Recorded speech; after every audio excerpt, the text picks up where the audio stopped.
반갑습니다. 이상원 TV의 이상원 교수입니다. 목회자와 성도의 고민 제3부 성도의 내적 갈등 원치 않는 아이에 대해서 함께 생각해 보겠습니다. 다음과 같은 질문이 제기되었습니다. 20대 후반의 여성입니다. 3년째 교제하던 남성과 혼전 성관계를 가졌고 얼마 전 임신을 했어요. 임신 소식을 알렸지만 그는 결혼도 하기 어려운 형편에 무슨 아이냐며 낙태를 권합니다. 결혼 계획은 없으니까 아이를 낳을 거면 혼자 키우라고 하네요. 원치 않는 아이를 낳는다면 저도 그렇지만 태어날 아이도 힘들고 불행한 삶을 살 것 같아요. 목사님, 어떻게 하면 좋을까요? 이 질문에 대한 저희 답변입니다.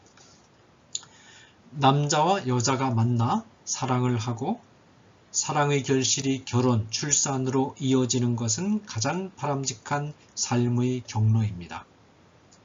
이런 삶의 경로에서는 아기의 생명 존엄성과 부모의 행복이 조화를 이루며 상호 상승작용을 합니다. 그러나 타락한 세상에서 이 조화는 빈번하게 깨지곤 합니다. 조화가 깨지는 데는 타인의 입장보다 자기 입장을 중시하는 이기주의, 왜곡된 도덕적 판단력, 이윤과 효율성이라는 이념의 지배를 받는 사회, 약자를 위한 제도적 장치의 미비 등 이유가 복합적입니다. 낙태가 정당한지의 문제는 태아의 인간 생명으로서의 가치와 부모의 행복이라는 가치가 충돌을 일으킬 때 제기되지요. 배 안에 있는 아이가 아무리 소중해도 임산부의 행복 추구에 장애로 등장할 때는 어떻게 해야 하나? 갈등이 일어나는 것입니다. 임산부가 아기를 장애로 여기는 경우는 5가지 정도로 정리해 볼 수 있습니다. 첫째, 부부가 아기를 키울 만한 건강과 경제력과 시간적 여유가 있음에도 육아를 부담스럽게 느끼는 경우. 둘째, 건강에 이상은 없으나 경제적 시간적 여건이 여의치 않은 경우. 셋째, 언젠가는 결혼하려는 미혼 커플이 혼전 성관계를 즐기다가 아기를 갖게 됐지만 아직은 육아에 재정과 시간을 할애할 수 없는 경우. 넷째, 결혼 계획이 없는 연애 상대와 성관계를 갖다가 원치 않는 아기를 갖게 된 경우. 다섯째, 성추행을 당해 임신을 하게 된 경우. 자매님의 경우는 4번째에 해당하겠군요. 이외에도 더 세분화된 경우가 있겠지만 이 5가지가 원치 않는 임신의 표준적인 사례라 할 수 있습니다. 이 중 아기의 인간 생명 가치와 임산부의 행복이라는 가치가 가장 강력하게 충돌하는 경우는 4째와 5째 경우로, 이런 상황에서 출산하면 임산부는 미혼모로, 아이는 사생아로 남은 생애를 살게 됩니다.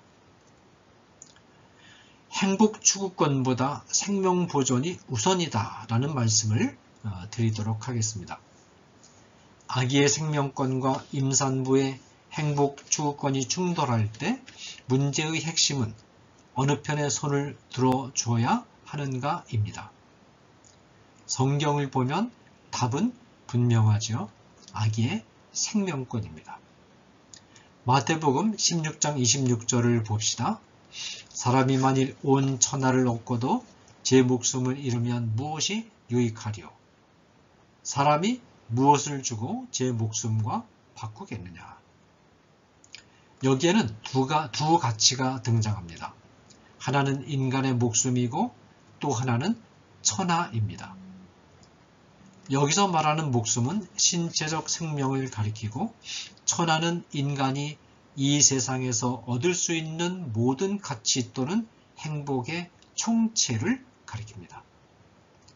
예수님은 천칭 한쪽에 인간의 신체적 생명을, 다른 한쪽에 이 세상에서 얻을 수 있는 행복의 총체를 올려놓으면 절대적으로 인간의 생명 쪽으로 무게가 기운다고 말씀하십니다. 인간이 세상에서 얻을 수 있는 모든 가치의 합보다 인간의 생명 존엄성이 더 무겁다는 것은 기독교 생명윤리의 대원칙입니다. 하나님은 인간의 생명을 죄에서 해방하고 죽음에서 살려내기 위해 천하를 합한 것보다 더 소중한 성자 하나님의 생명을 십자가 위에서 희생시키셨습니다. 한 아기의 생명은 임산부가 누릴 수 있는 어떤 행복의 총합보다 무거운 가치이며, 따라서 어떤 경우에도 태아의 생명을 임산부의 행복을 위해 희생시키는 것은 기독교 윤리적으로 정당화될 수 없습니다. 뱃속 아이의 생명권을 희생할 수 있는 유일한 경우는 임산부의 생명권과 충돌이 일어나는 경우뿐입니다. 예컨대 임산부가 자궁암과 같은 치명적인 병에 걸렸다고 생각해 봅시다. 이때 임산부를 치료하면 아기의 생명이 위태로워지고, 아기의 생명을 살리려다 보면 임산부의 생명이 위태로워질 수 있겠죠. 이런 상황에서라면 임산부의 생명을 살리기 위해 뱃속 아기의 생명을 희생시키는 선택을 하게 됩니다. 자궁 외 임신의 경우에는 아기가 어차피 죽을 수밖에 없는 상황이고, 게다가 이 상태를 방치하면 임산부가 죽게 되므로 불가피하게 임신 중절 수술을 해야 할 것입니다. 낙태를 염두에 두는 사람이라면 뱃속 아이가 영혼을 가진 살아있는 인간인가? 라는 질문을 할지 모르겠습니다. 뱃속 아기가 임산부의 장기 가운데 하나라면 낙태가 큰 문제 되겠느냐라고 생각할 수 있을 것입니다. 저는 여기서 기독교 생명윤리의 사도신경적인 전제를 제시하고자 합니다. 이 전제에 따르면 수정이 이루어지는 순간부터 그 수정체는 영혼을 가진 살아있는 인간입니다. 즉, 수정 직후 이루어지는 잉태의 순간부터 영혼을 가진 인간의 생애가 시작되며, 모든 유형의 낙태는 초기든 중기든 후기든 모두 살인 행위가 되는 것입니다. 자, 수정이 곧 생명의 시작이 되는 이유를 말씀드리겠습니다. 수정이 이루어지는 순간을 인간 생명의 시작점으로 봐야 하는 근거가 무엇이냐고 물어보실 수 있습니다. 시작이라는 시점은 반드시 불연속성을 특징으로 합니다.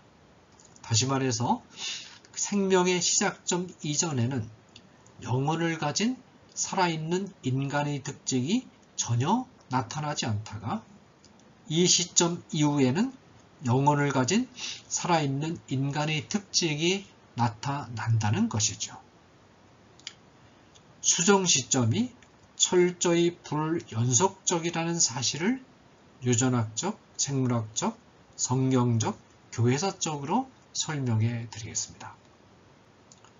우선 유전학적으로 보면 한 인간의 유전자 구성이 최초로 확립되는 순간은 바로 수정이 이루어지는 순간입니다.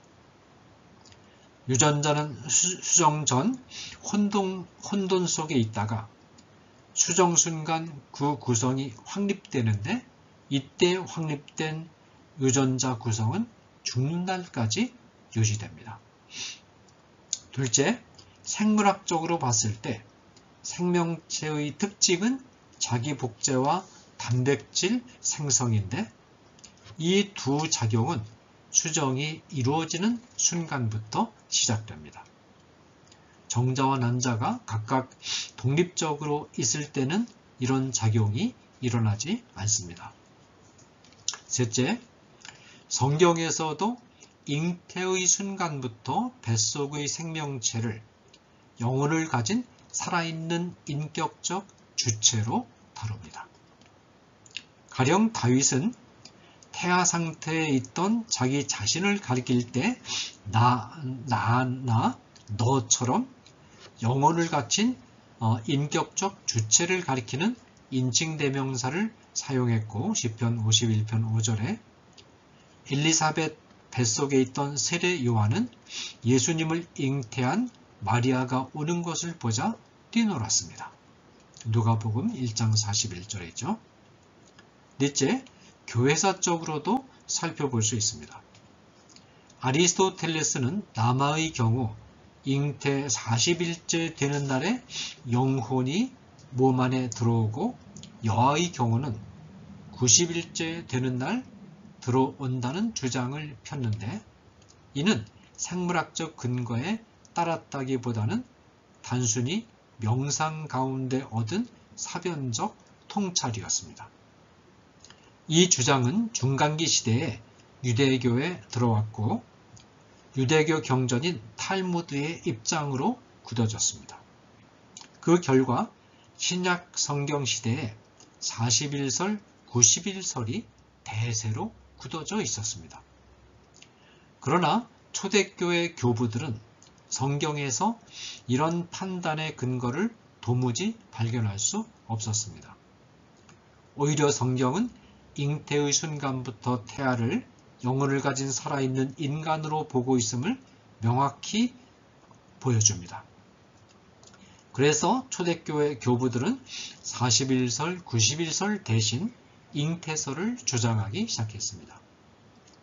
중세시대에는 토마스 아퀴나스가 아리스토텔레스의 철학을 받아들여 신학을 구축했기 때문에 41설과 91설이 지배적이었습니다. 그러나 성경에 충실했던 루터와 칼빈은 잉태설이야말로 올바른 성경적 관점임을 재발견하고 41설과 91설 대신 잉태설을 채택했습니다. 현미경이 발명되고 전자와 난자의 존재가 확인되면서 수정이 이루어지는 시점부터 살아있는 인간이 존재하게 된다는 관점이 생물학적으로 확립됐습니다. 로마 가톨릭 교회는 모든 신학적 윤리적 문제들에 대해 토마스 아퀴나스의 입장을 철저하게 추종했습니다. 그러나 다행스럽게도 인간 생명의 시작점 문제에 있어서만은 낡은 사변적 생물학에 근거한 이론이라는 이유로 41설과 91설을 거부하고 임신설을 채택하고 있습니다. 자, 그 다음에 낙태하지 말아야 될 그 밖의 근거들에 대해서 생각해 보겠습니다. 뱃속의 아기가 영혼을 가진 살아있는 인간이요, 따라서 낙태가 살인 행위가 된다는 이유 외에도 임신 중절 수술을 하지 말아야 할 근거가 몇 가지 더 있습니다. 우선 원치 않는 아이를 임신한 가장 극단적인 상황, 즉 강제로 성추행을 당해 임신한 경우를 생각해 보겠습니다.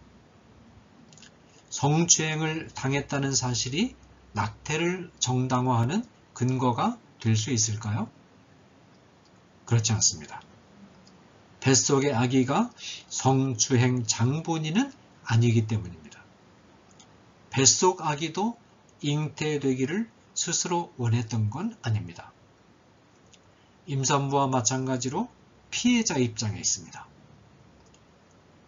보복한다면 성추행을 한 장본인에게 해야지 아기에게 하는 것은 보복의 표적을 잘못 설정한 것입니다.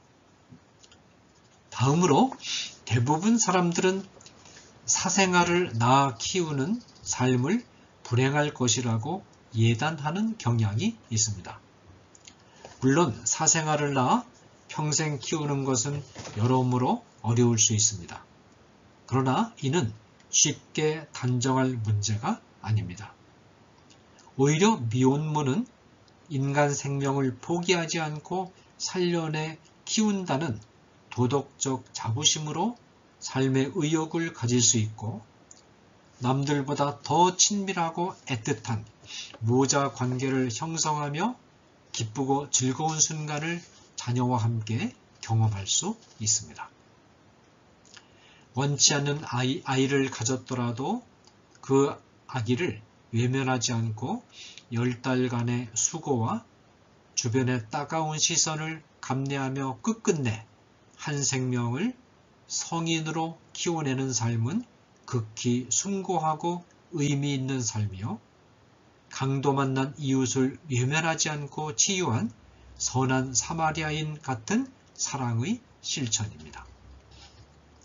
살아계신 하나님을 믿음으로 바라본다면 아이 키우는데 아무리 큰 어려움이 찾아온다고 할지라도 기도를 통해 하나님의 도움을 얻을 수 있을 것입니다.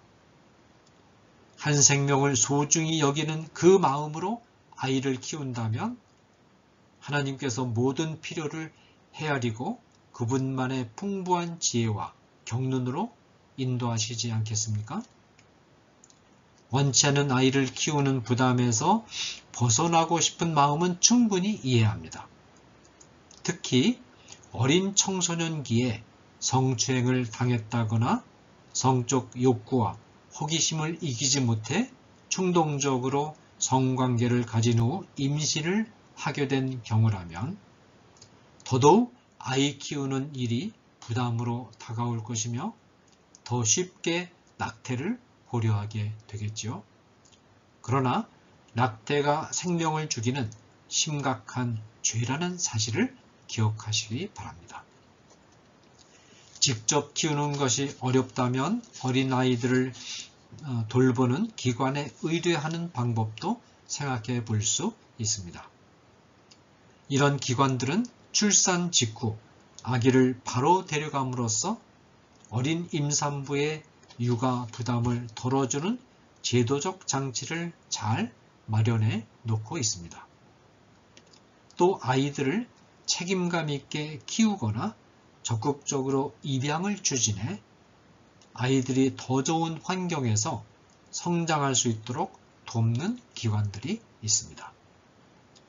비록 사생아로 태어나더라도 한 인간으로서 살아갈 기회는 반드시 줘야 합니다. 아마도 자매님이 임신 중절을 생각하는 중요한 이유 중 하나는 미혼모나 사생활을 위한 제도적 장치가 충분치 않다는 현실 때문일 것입니다. 미혼모는 결혼하기가 상대적으로 쉽지 않고 취업 기회도 일반 여성보다 현저히 적을 수 있습니다. 사생아는 따돌림과 상처 속에서 힘겹게 살아가는 처지가 되기 쉽고요. 이런 어두운 사회 현실이 자매님에게 큰 두려움과 불안으로 다가와 낙태를 생각하게 할 것입니다. 핀란드 같은 나라만큼은 아니더라도 이제 국내에서도 정부와 시민단체, 교회가 미혼모 육아에 대해 연대 책임을 짊어지는 방향으로 나아가고 있습니다. 미혼모도 다른 엄마들과 마찬가지로 직장 생활을 하고 사생아도 다른 아이들과 똑같은 대우를 받으며 성장할 수 있는 제도적 장치들이 미미하게나마 마련되고 있습니다. 생계와 육아 부담을 덜어주는 기관들의 도움을 받을 수 있고 무엇보다 교회와 하나님으로부터 위로와 지지를 얻을 수 있을 겁니다. 천하보다 귀한 한 생명의 가치를 기억하고 주님 앞에서 부끄럽지 않은 선택을 하시기 바랍니다. 수정이 이루어진 순간부터 영혼을 가진 살아있는 인간 생명이므로 일단 아기가 들어선 이후의 낙태는 살아있는 인간을 살해하는 죄입니다. 인간 생명은 이 세상에서 얻을 수 있는 모든 가치의 총체보다도 무거운 것입니다. 따라서 임산부의 생명과 아이의 생명이 충돌을 일으키지 않는 한, 한 아이의 생명을 낙태시켜서는 안 됩니다. 비록 사생아로 태어난다 하더라도 인간으로 살아갈 기회를 박탈해서는 안 되며 사생아를 끝까지 키워내는 일은 고귀한 사랑의 실천임을 잊어서는 안 됩니다. 감사합니다.